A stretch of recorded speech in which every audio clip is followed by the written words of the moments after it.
परम पूज्य गुरुदेव जी, अर्चने वंदनीय संत समाज आज इस संत श्री सुचाल साहिब जी की स्मृति में आयोजित सत्संग सभा में उपस्थित धर्म प्रेमी सज्जनों और माताओं बहनों, ये जो सत्संग का आज विशेष आयोजन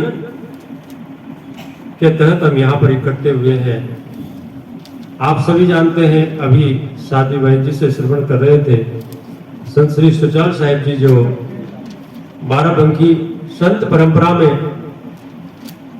सदगुरु विशाल देव से दीक्षित हुए और उन्होंने पारक सिद्धांत का ज्ञान प्राप्त करके, बोध प्राप्त करके अपने पूरे जीवन को रहनी आचरण संपन्न जीवन जीते हुए और सदगुरु कबीर की शिक्षाओं को जन जन तक फैलाने का काम किया।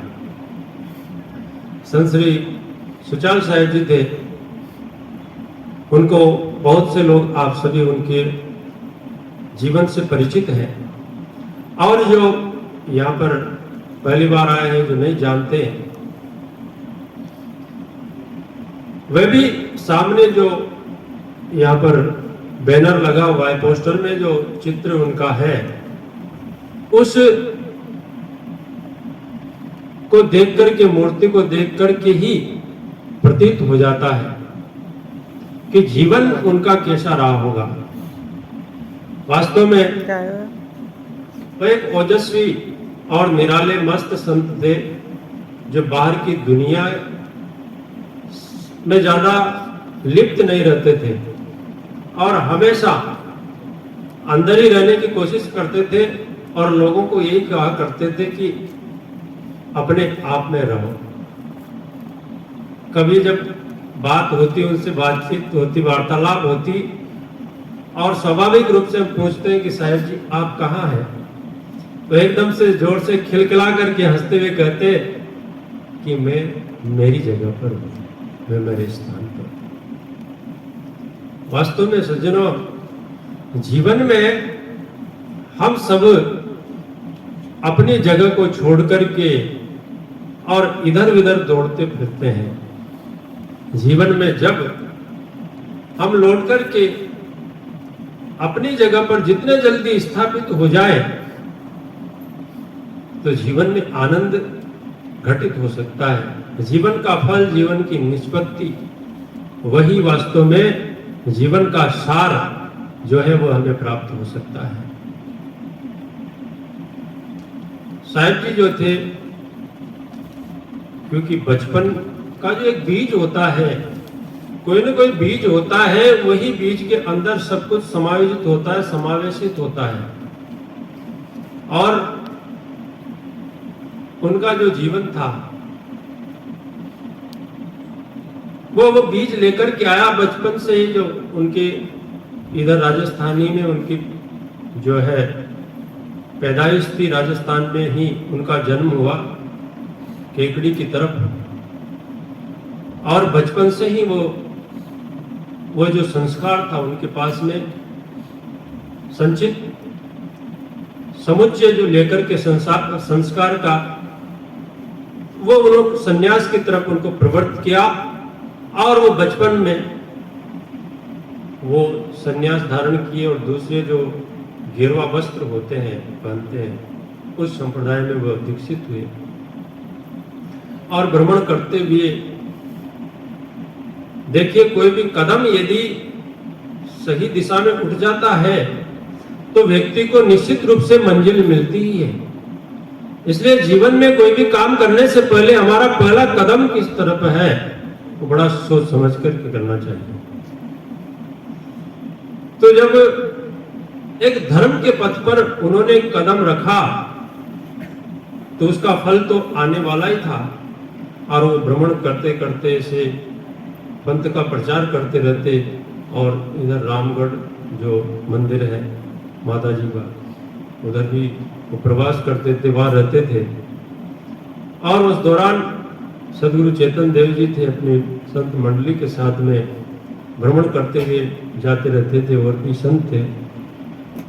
तो जब पारखी संतों का उनको सानिध्य प्राप्त हुआ और उनका जीवन देखा, उनकी रहनी देखी, तो उनसे बड़े प्रभावित हुए। और जैसे कहते हैं कि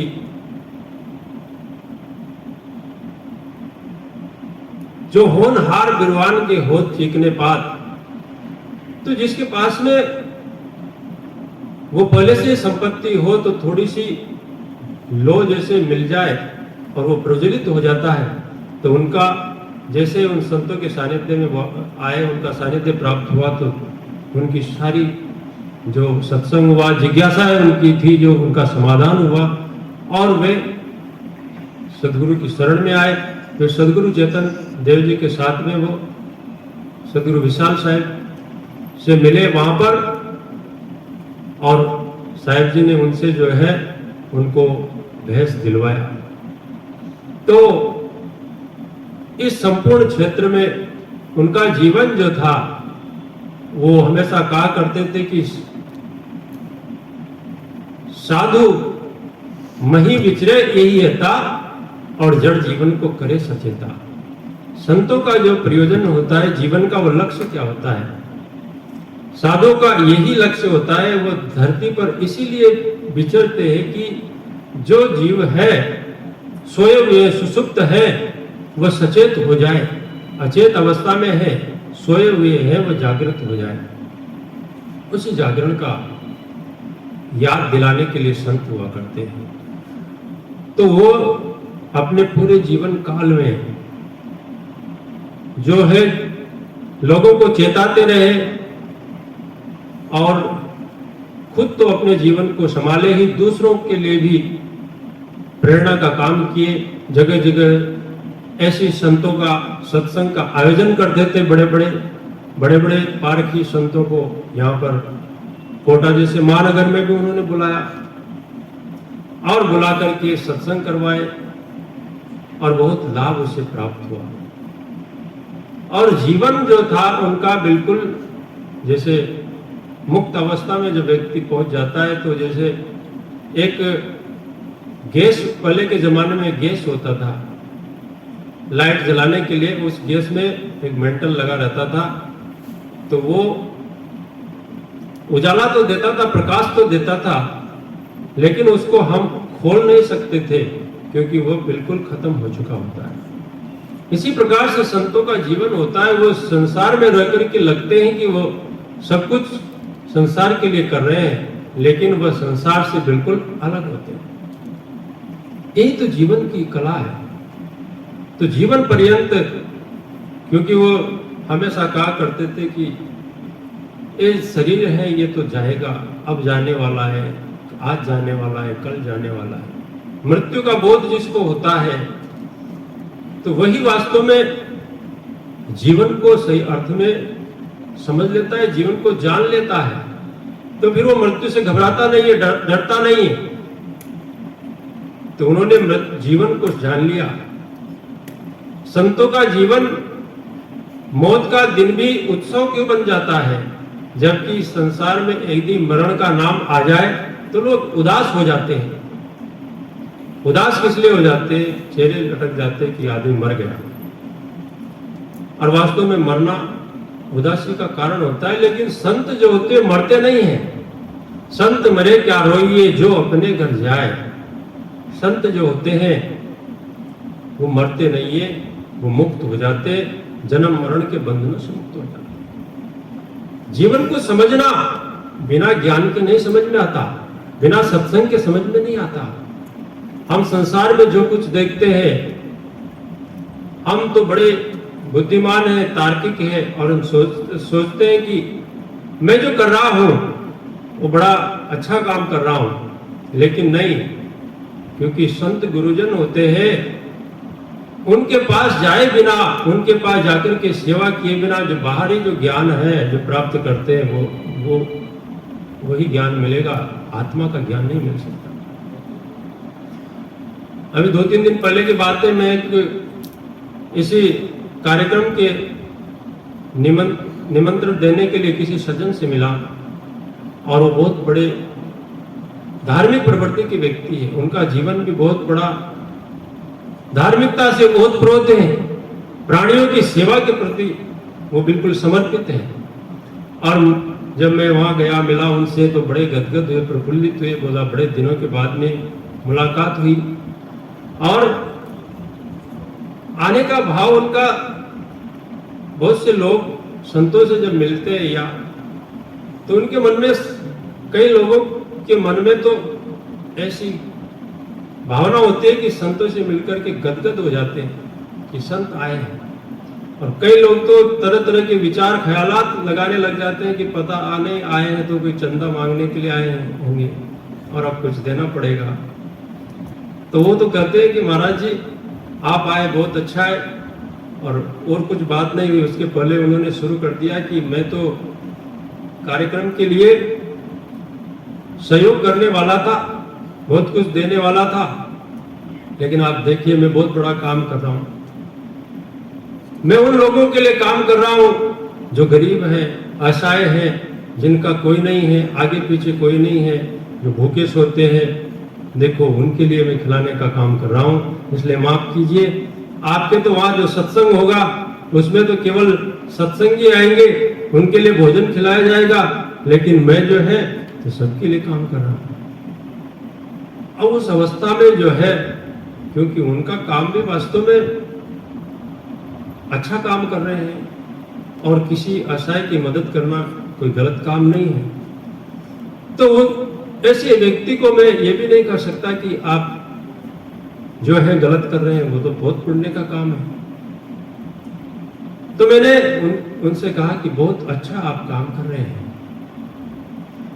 लेकिन जो आपने एक बात कही, जहाँ सत्संग है वहां तो केवल सत्संगियों को किया जाता है, वो पुण्य का काम नहीं है।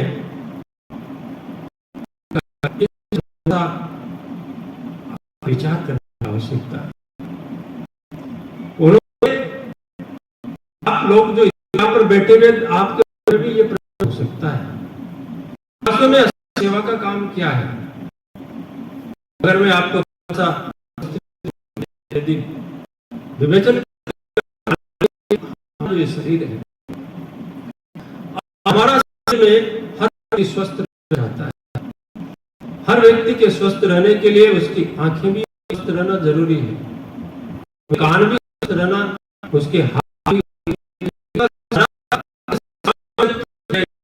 तो उस व्यक्ति को हम स्वस्थ कर सकते हैं। से भी बेकार है तो हम स्वस्थ नहीं कर सकते।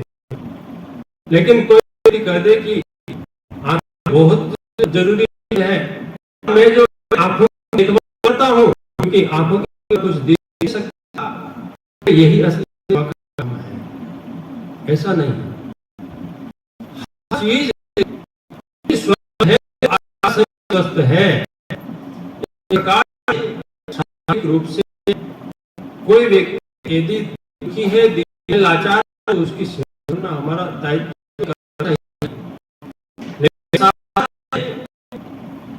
ये जो मानसिक जगत है, कोई छोटी वाला नहीं।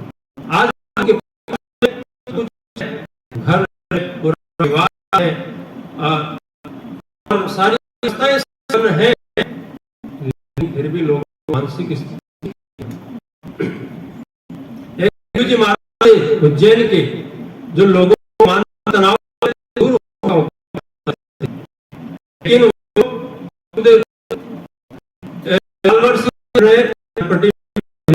हत्या कर गए, तनाव नहीं कर पाए, इसलिए उन्होंने आत्महत्या कर ली। तनाव बता आकर साहब कहते हैं कि दुख की नहीं बचियो जब राम ही जानी। आप किसी को भोजन खिला देते हैं, उसकी केवल 10-12 के लिए होगी, उसके बाद उसे वापस भूख लग देते हैं, तो वो कुछ वो संयमी है। अगर उसके गलत खान पीन है होगा, आप उसे भी दे, लेकिन आप उसे समाप्त नहीं कर सकते। इसको निर्मूल करना है तो सज्जनों के संस्कारों को बदलना पड़ेगा। और इसलिए जीवन के दुखों को यदि मिटाने का कोई उपाय है तो वो सत्संग में है। यदि आप सत्संग दान कर रहे हैं जाकर के वहां पर किसी व्यक्ति का दुख समाप्त हो जाता है तो उससे बड़ा दुनिया में कोई पुण्य नहीं।